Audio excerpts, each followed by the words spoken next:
لغة القرآن وخير نبي سكناها الروح كما أمي.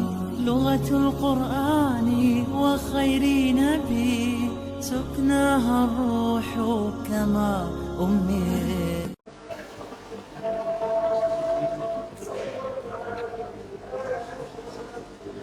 Bismillahirrahmanirrahim.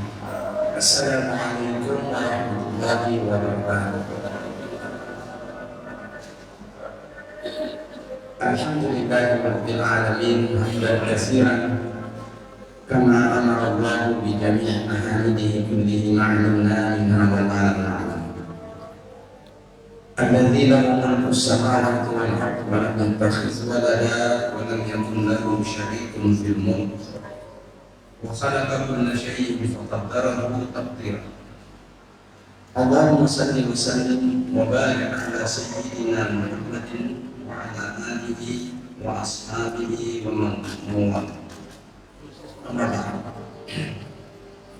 Bapak Ibu para hadirin jemaah subuh yang dirahmati Allah, mari kita mengungkapkan rasa syukur kepada Allah Subhanahu wa Ta'ala atas karunia yang diberikan kepada kita semuanya, sehingga keimanan kita masih tetap teguh, dan subuh hari ini kita telah sama-sama melakukan ibadah subuh, dan tentu semua ini merupakan hal yang besar di sisi Allah Subhanahu wa Ta'ala, tercatat sebagai sebaik-baik amalan subuh hari. Dan setinggi-tingginya rasa tunduk kepada Allah Subhanahu wa Ta'ala subuh hari adalah kita berjamaah bersama. Mari kita syukuri kondisi ini dengan mengucapkan alhamdulillahi rabbil alamin.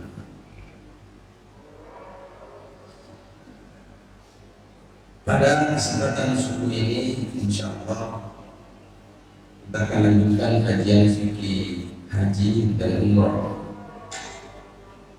berkenaan secara khusus, yaitu proses pelaksanaan ibadah haji dan umrah.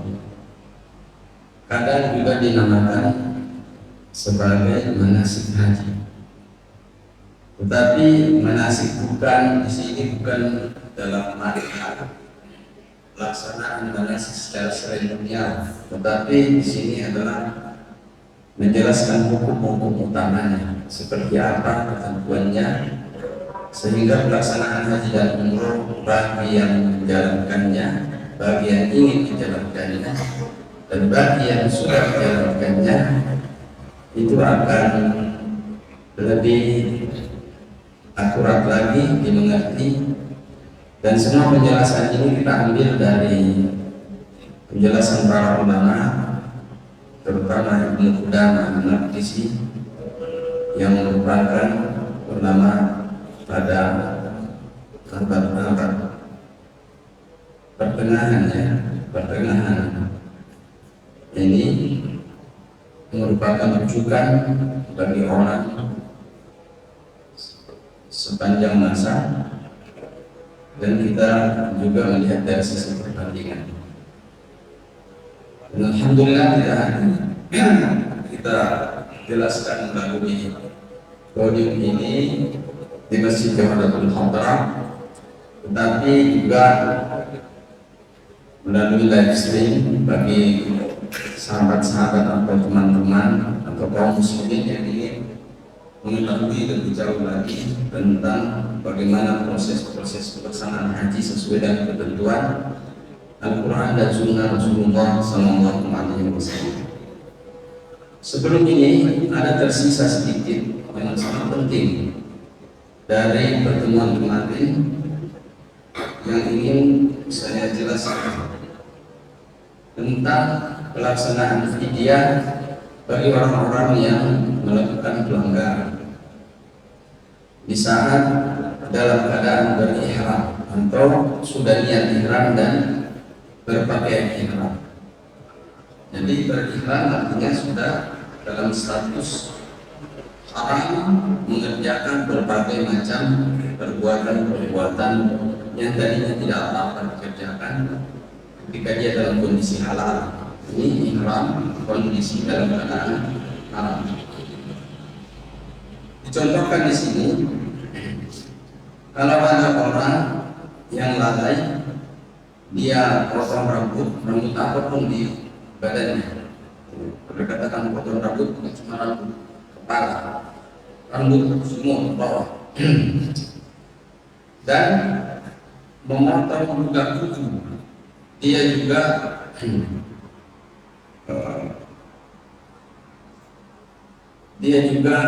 berjima, tidak melakukan pelanggaran. Dia juga membunuh binatang buruan.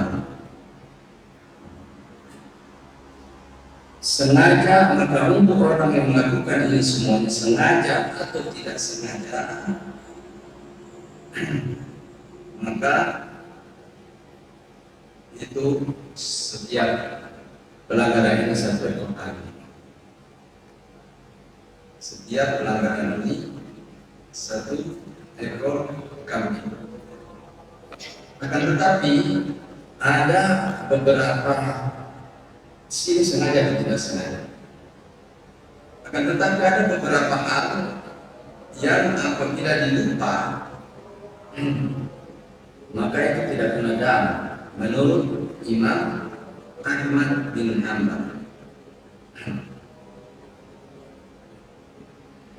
Ini menurut Imam Ahmad, seperti seseorang lupa menggunakan wangi-wangian atau lupa menggunakan baju berjahit, dia lupa, dan ketika dia sadar dia segera menggantinya, maka menurut Imam Ahmad tidak usah terlalu keras ini para pembina atau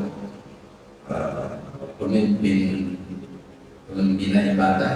Kadang-kadang apalagi bila pada kita suci ya, apalagi berkenaan dengan orang yang melakukan ibadah umroh atau haji ini adalah pas-pasan keuangannya, dan dia menghindarkan diri dari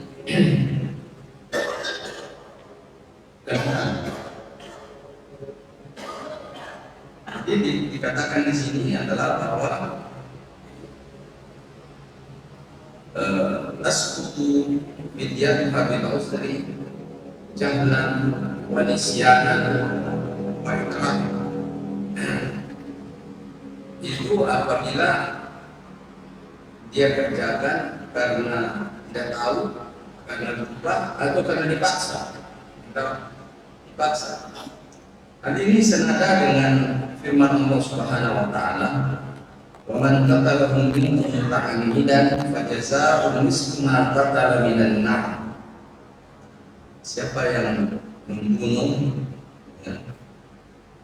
di antara kalian, membunuh binatang ya buruan secara sengaja, maka balasannya adalah harus membayar senilai dengan apa yang dia bunuh. Itu kemarin kita sudah jelaskan juga sedikit. Jadi ayat ini secara zahir juga mengatakan bahwa tidak apa-apa kalau tidak sengaja. Ini dalilnya Imam Ahmad. Kemudian ada lagi ayat yang mengatakan Rabbana la tu'akhidna in nasina aw akhtana. Ya Allah, janganlah Engkau memberi kami ganjaran jika kami lupa atau kami salah paham. Kemudian hadis Nabi, Inna Allah tajawaza an ummati al-khata'a wa nisyana wa mastukriha alaihi. Sesungguhnya Allah Subhanahu wa taala mengampuni pada umatku kesalahan, lupa, dan apa yang dipaksakan untuknya. Jadi inilah yang dimaksud bahwa ada beberapa kesalahan yang dilakukan oleh orang haji dan umroh, tapi secara tidak sengaja. Nah, itu masuk dalam kategori ayat ini, terdapat pengampunan. Tetapi ini mazhabnya Imam Ahmad. Selama ada yang mengatakan itu dan ada ayatnya, ada dalilnya, ada hadisnya itu boleh dikerjakan, dan ini saya kira meringankan bebannya orang-orang yang melakukan ibadah. Di sini dikatakan penjelasan wasail mahdurat min libsin wa taqtiyatin birasin wa tibin la fidyata ala man fa'ala nisyanan bil adillati allati zakarna. Jadi dikatakan bahwa beberapa yang dilarang seperti menggunakan pakaian yang berjahit, menutup kepala, menggunakan wangi-wangian, bila itu lupa sama sekali, tidak ada fidyahnya, tidak ada tebusannya. Ya. Bagi yang mengerjakannya karena lupa dengan dalil-dalil yang ada tadi. Ya, ini saya kira yang tersisa kemarin ya. Sekarang saya ingin menjelaskan memasuki proses haji dan umrah itu sendiri seperti apa. Nah ini kalau dijalani selesai, orang umrah sudah umrah. Kalau sudah dijalani, orang melakukan sudah haji, ya. Dan tidak sesusah apa yang kita bayangkan, tidak. Ya. Cuma perlu hati-hati, sehati-hati. Pertama adalah yang kita lakukan masuk akal. Ukul Makkah. Dari di bumi ini harus masuk Makkah, karena tanah haramnya di sana kan prosesi tanah haram dan tanah halal yang harus kita lakukan itu ada di sana yang membedakan kita dari tanah halal dan harus masuk tanah haram. Kalau masuk tanah halal kita berasal dari tanah halal. Tanah halal saya ingatkan kembali bahwa yang maksud tanah halal adalah beberapa kegiatan berburu halal, gunting rambut halal, ya, walaupun kita dalam keadaan ya dalam keadaan biasa, tapi orang juga di tanah suci halal pada tidak dalam keadaan berihram. Tapi ini kita masuk tanah haram, ada ketentuan. Dianjurkan untuk orang yang masuk di tanah haram itu kalau bisa masuk dari arah atas. Dulu ada yang namanya kata Kidah, itu di sepanjang sejarah Islam orang-orang dulu kalau berkendaraan belum ada mobil saat itu, kalau masuk ke daerah Kidah. Kalau sekarang itu daerah Kidah itu sekitar kurang mahal. Ya, dia masuk dari arah sana. Kemudian, wayadkhul masjid, hendaknya seseorang mimbar Bani Syaibah. Jadi orang masuk ke menurut pintunya Bani Syaibah. Sudah tidak ada sekarang pintu. Jadi itu pintu Bani Syaibah itu dekat-dekat dengan arah air Zamzam situ. Jadi Masjidil Haram saat itu agak-agak di luarnya ada pintu, ya, ada pintu. Kayak pintu-pintu di kompleks-kompleks kita begitu. Itu ada terus Bani Syaibah. Tapi karena perluasan tanah haram sudah tidak ada lagi. Ya. Seperti halnya Nabi Sallallahu Alaihi Wasallam mengatakan dari arah sana. Faedah nanti begitu lihat rumah Ka'bah, maksudnya baik itu Baitullah, angkat tangan.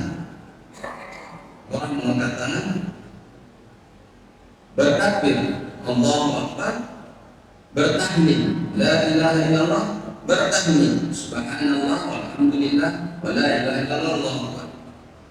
Lantas berdoa pada Allah Subhanahu wa taala. Doa melihat Ka'bah ya. Allahumma ja'alna al-bayt syarafan dan seterusnya ada di dalam kitab-kitab manasik. Kemudian orang masuk Masjidil Haram harus mulai dengan tawaf. Penghormatan kepada Masjidil Haram adalah dengan tawaf. Bukan salat tahiyatul masjid. Tahiyatul masjid adalah tawaf. Nah, orang yang datang kan ada tiga. Apakah Apakah dia haji tamat apa? Ifrat, ataukah dia haji tamattu? Kalau tamattu dia umroh dulu, jadi masih dia lagi umroh itu, ya umroh atau kiran atau tamattu. Dan lepas dari situ orang yang masuk berarti ya harus tawaf. Nah ketika tawaf berlangsung berarti orang yang melakukan tamattu adalah tawaf tamattu. Sedangkan orang yang melakukan ibadah ifrat dan kiran itu melakukan tawaf qudum, namanya tawaf kedatangan. Tawaf kedatangan. Jadi ini sudah masuk proses.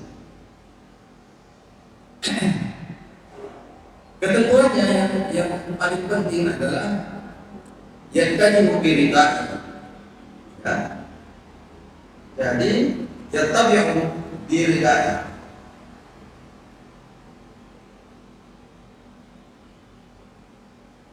Jadi pakai ikratnya di bawah kata ya kanannya. Ya. Jadi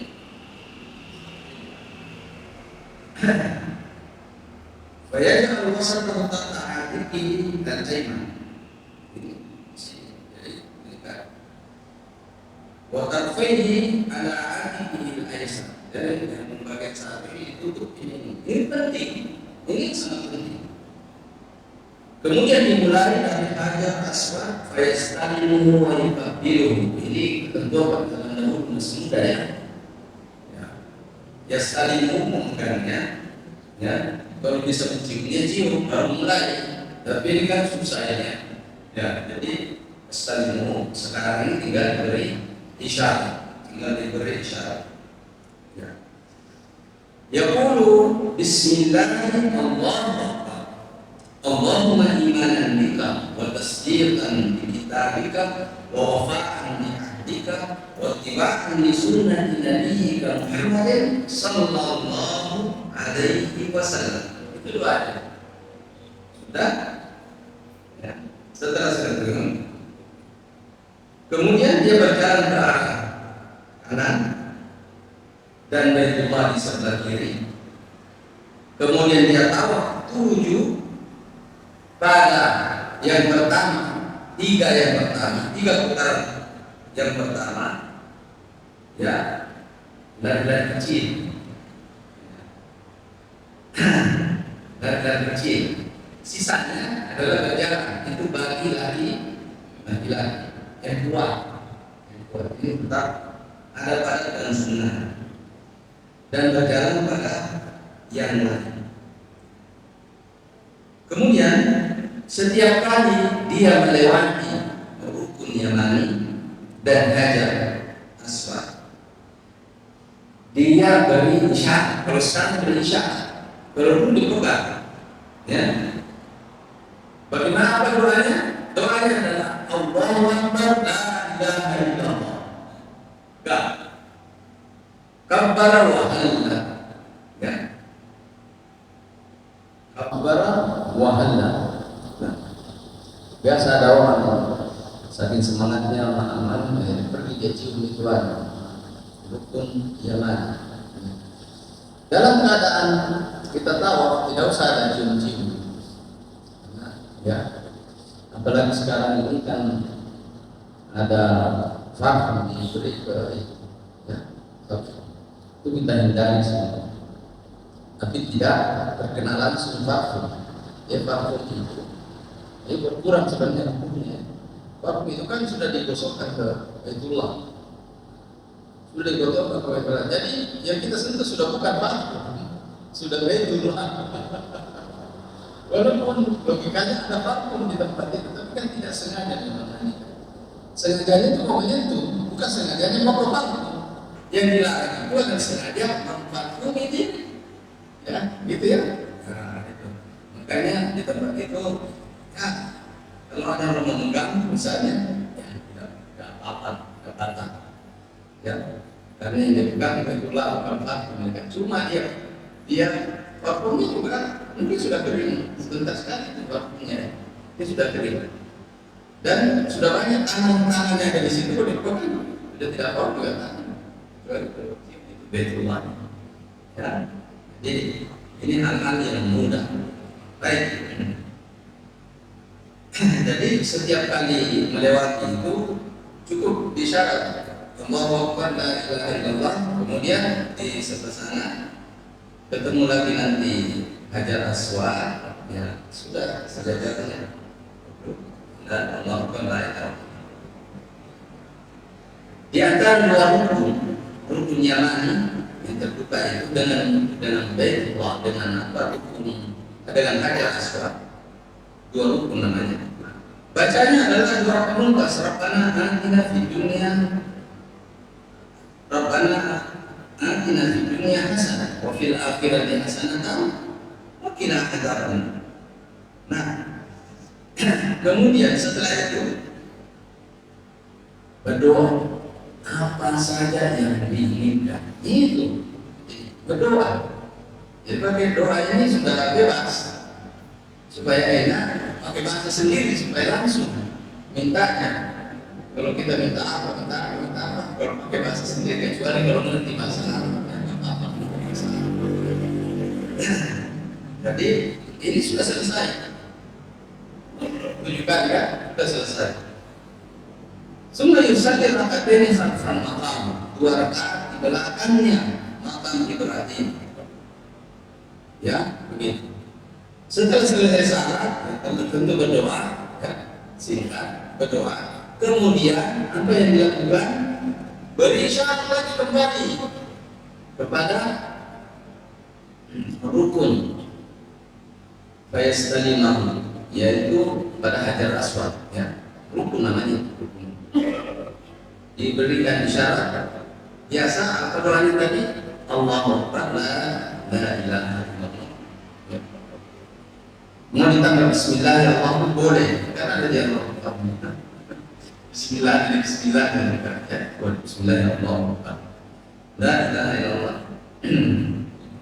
Baru berangkat menuju ke tempat sana.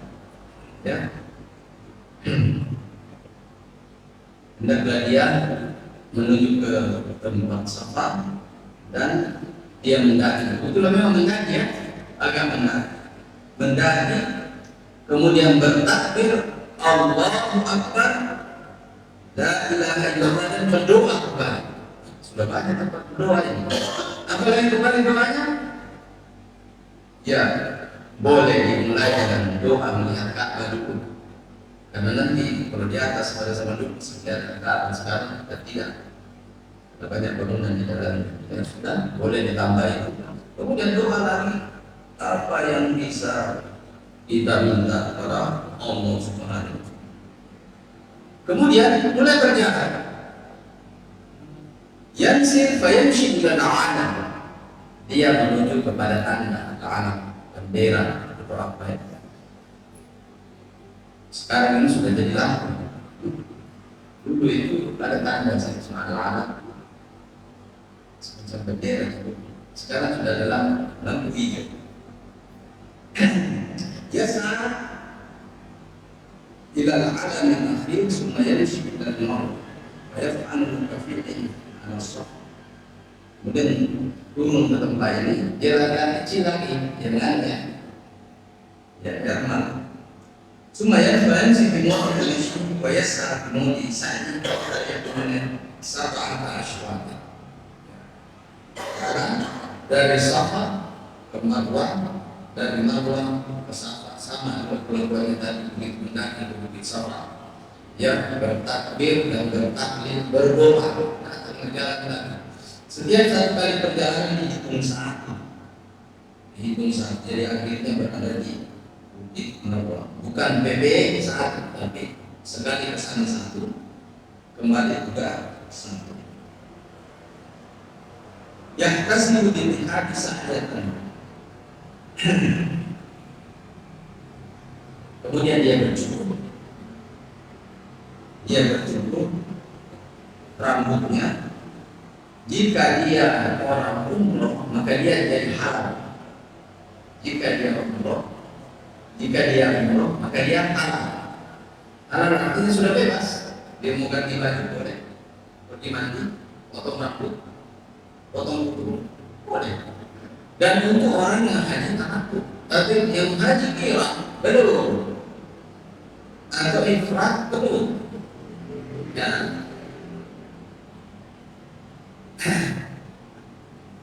Yang sa'i tadi, kalau bagi orang yang melakukan haji ifrat, haji tamattu, maka sah kiraan dan haji ifrat, maka ininya apa namanya? Boleh dia melakukan sa'i dengan niat tadi sa'i ifrat. Sa'i ifrat. Jadi nanti kalau selesai proses haji dia tidak sa'i lagi, karena sudah selesai.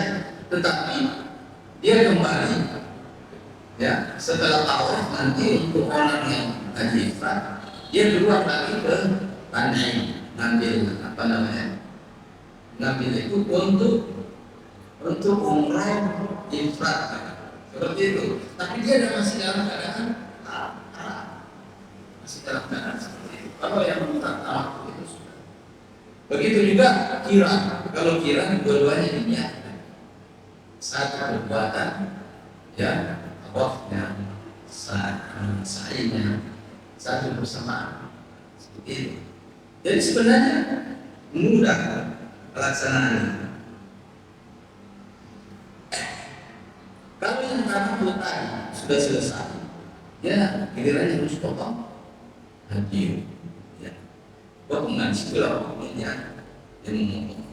Kemudian nanti akan ada ketentuan yang boleh sebelumnya atau sesudahnya untuk memotong. Ya itu nanti kerja.